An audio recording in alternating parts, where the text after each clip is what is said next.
أعوذ بالله من الشيطان الرجيم بسم الله الرحمن الرحيم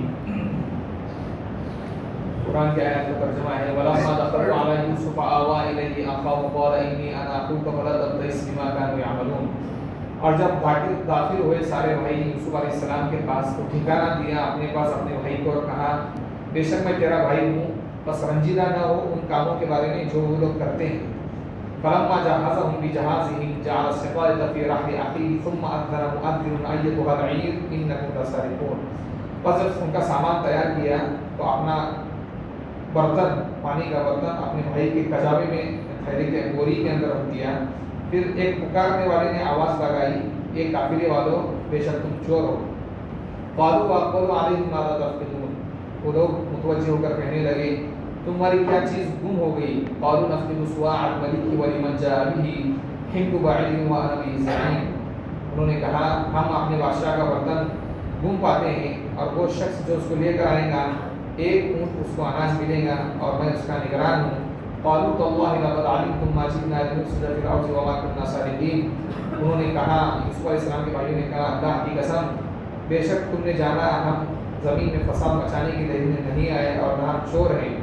قالوا فما جزاؤه ان كنتم كاذبين۔ وہ لوگ کہنے لگے پھر اس شخص کا کیا بدلہ ہوگا اگر تم جھوٹے ہو؟ قالوا جزاؤه ما وجد في رحله فهو جزاؤه كذلك نجزي الظالمين۔ ان لوگوں نے کہا اس کا بدلہ وہ شخص ہوگا جس کے سامان میں وہ چیز پائی جائے تو وہ اس کا بدلہ ہوگا، اسی طرح ہم ظالم لوگوں کو بدلہ دیتے ہیں۔ فبدأ بأوعيتهم قبل وعاء أخيه ثم استخرجها من وعاء أخيه۔ بس شروع کیا یوسف علیہ السلام نے اپنے بھائیوں کے برتن کو اپنے بھائی کے برتن سے پہلے، پھر نکالا اپنے بھائی کے برتن سے سامان سے اس کو كذلك كدنا ليوسف، اسی طرح ہم نے تدبیر کی یوسف علیہ السلام کے لیے ما كان ليأخذ أخاه في دين الملك إلا أن يشاء الله۔ یوسف علیہ السلام اپنے بھائی کو نہیں ٹھہرا سکتے تھے بادشاہ کے دین کے مطابق، مذہب کے مطابق، مگر یہ کہ جس کو اللہ چاہے۔ نرفع درجات من نشاء، ہم جس کے چاہتے ہیں درجات کو بلند کرتے ہیں۔ وفوق كل ذي علم علیم، اور ہر علم و علی کے اوپر بڑا علم والا ہے۔ یہ قرآن کریم کی آیت کا ترجمہ ہے۔ دراصل ان آیتوں کے اندر دوسری بار جو انٹری ہوئی یوسف علیہ السلام کے بھائیوں کی اس کو کہا گیا ہے تفصیل کے ساتھ۔ جب آئے بھائی اور الگ الگ دروازے سے داخل ہوئے، یوسف علیہ السلام کے پاس اطلاع لگی تو یوسف علیہ السلام نے 40 سال کے بعد چھوٹا بھائی سامنے آیا تھا بنیامین، تو پہچاننا آسان تھا کیونکہ 10 بھائی کو پہلے دیکھ چکے تھے، 10 بھائی کو پہلے دیکھ چکے تھے۔ اب 11واں جو بھائی ہے، 11واں جو بھی آنے والا ہے وہ سمجھ میں آیا کہ یہی میرا بھائی ہو سکتا ہے بنیامین۔ اب جیسے یوسف علیہ السلام کے پاس آئے، یوسف علیہ السلام نے روایت تفسیر میں لکھا ہے کہ 7 دن تک ان کو ٹھہرایا اپنے پاس، لیکن ٹھہرانے کے لیے کام یہ کیا، کہا ان کو ہمارے شاہی مہمان خانے میں لے کر جاؤ، بادشاہ کا جو گیسٹ ہاؤس ہوتا ہے اس کے اندر لے کر جاؤ، اور سارے بھائی 2 رہیں گے، ہر کمرے میں 2 بھائی رہیں گے، ہر کمرے میں 2 بھائی۔ اب تھے تو 11، تو 2 بھائی کو جوڑ دیا، اب رہے گا بنیامین۔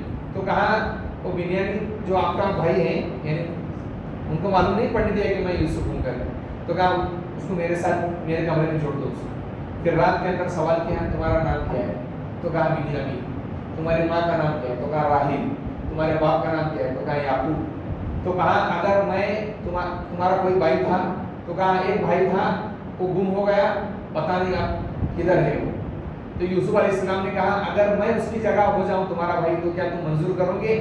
تو کہا بھائی تو ہو تم، لیکن تم میرے باپ سے پیدا نہیں ہوئے، میری ماں سے پیدا نہیں ہوئے۔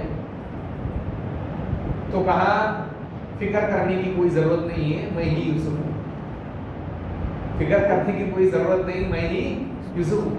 اور پھر جیسے یوسف علیہ السلام کو بات کہی تو راستے میں آتے ہوئے یہ جو 10 بھائی تھے انہوں نے تانا دیا تھا بنیامین کو کہ باپ کا بہت لاڈلا بنتا ہے،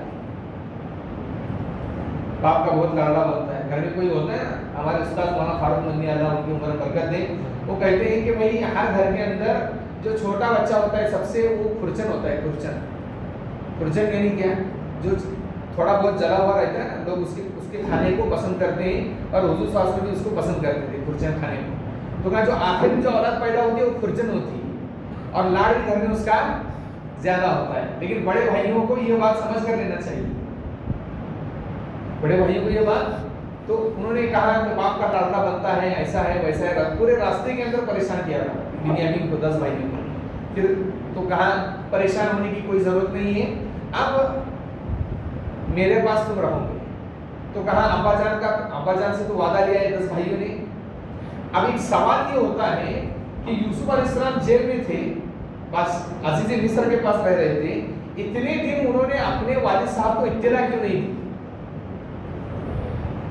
نہ تو یہ چاہیے کہ بیٹے نے اطلاع دینا چاہیے کہ تاکہ باپ پریشان نہ ہو، لیکن نہیں، اللہ نے کیونکہ پیغمبر تھے تو اللہ تعالیٰ امتحان لے رہے تھے یعقوب علیہ السلام.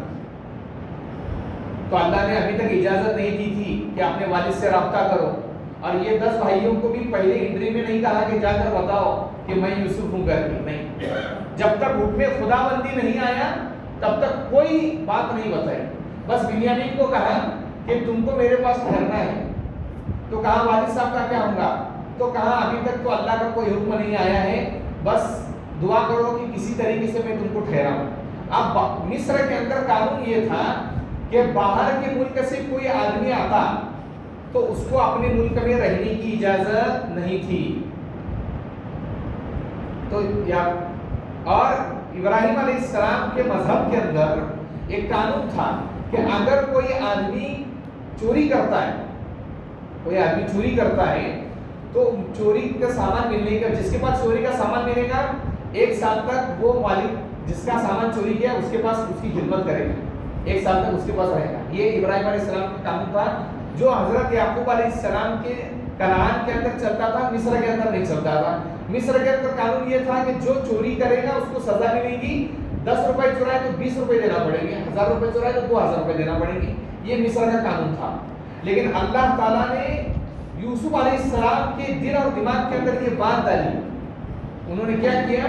جب روانہ ہونے لگے سب سامان تیار کیا، اور اپنا جو پینے کا برتن تھا، بعض علماء نے اس میں لکھا ہے کہ سونے کا برتن تھا، اور بعض نے لکھا ہے چاندی کا برتن تھا، اور بعض نے لکھا ہے زبرجد، یہ بہترین قیمتی پتھر آتے ہیں یاقوت، یہ قیمتی پتھر اس سے بنا ہوا برتن تھا. تو یہ برتن جو ہے اپنے بنیامین کے سامان میں ڈال دیا، یا کسی کو کہا کہ اس کے سامان میں ڈال دو. اب جانے لگے، دور تک نکل گئے. جب دور تک نکل گئے تو جو شاہی گیسٹ ہاؤس تھا، بادشاہ کا گیسٹ ہاؤس، اس کی چیکنگ ہونے لگی تو بادشاہ کا پیالہ غائب، اور اسی پیالے سے لوگوں کو اناج بانٹا جاتا تھا، اسی پیالے سے اناج دیتے تھے. اب جو مہمان کھانے کا گیسٹ ہاؤس کا جو نگران تھا اس نے کہا کہ یہاں تو یہ جو 11 بھائی آئے ان کے علاوہ دوسرا کوئی تو آیا نہیں ہے. اب انہیں کے پاس چلا گیا. وہ جانے کے بعد کہا تم چور لوگ، تم نے بادشاہ کا پیالہ چرایا. تو جو بھائی تھے یعقوب علیہ السلام کے جو بیٹے تھے انہوں نے کہا کہ ہم زمین میں فساد مچانے نہیں ہیں اور ہم چور نہیں. کیوں؟ کیونکہ تم نے ہماری امانت داری دیکھی. ان کا اصل طریقہ یہ تھا کہ جب پہلی مرتبہ جب آئے تھے وہ اپنے جانور لے کر، اونٹ لے کر آئے تھے، تو انہوں نے مصر کے اندر انٹری کرتے ہوئے فوراً اپنے اونٹوں کے منہ کو کپڑے سے باندھ دیا تھا تاکہ کسی کھیت کے اندر منہ نہ ڈالے، کسی کا اناج نہ کھائے. یعنی اتنی امانت داری ظاہر کی تھی. تو انہوں نے کہا کہ ہم چور نہیں ہیں اور ہم فساد مچانے کے لیے نہیں ہے، تم ہماری امانت داری دیکھ چکے ہو. تو کہا نہیں، اگر تم چور ہو تو بتاؤ، اگر تمہارے سامان میں سے پیالہ نکلا تو کیا ہوگا؟ تو انہوں نے کہا کہ ہمارا قانون یہ ہے کہ جس کے پاس چوری کا سامان نکلتا ہے 1 سال تک اس کو اس کے پاس رہنا پڑتا ہے. تو کہاں چیکنگ کرو.